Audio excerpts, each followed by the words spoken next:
កម្មវិធីចែកជូនភេទជ្ជៈដល់បងប្អូនទាំងអស់ដែលកំពុងបម្រើការងារក្នុងរោងចក្រផលិតស្បែកជើង Leaf Engine ហៅកាត់ LFY ថ្ងៃទី10 ខែមិថុនាឆ្នាំ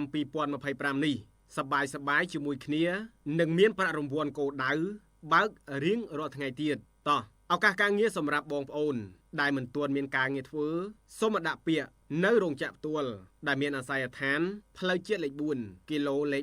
27ភូមិត្រពាំងឈើនាងឃុំពើកស្រុកអង្គស្នួលខេត្តកណ្ដាលឬអាចទំនាក់ទំនងតាមរយៈលេខទូរស័ព្ទ096 505 85 56 093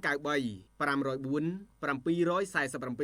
012 37 13 97 សាកសួរបានក្នុងម៉ោងធ្វើការសូមคลิกសបន្តរបស់បងប្អូនដែលកំពុងស្វែងរកការងារធ្វើ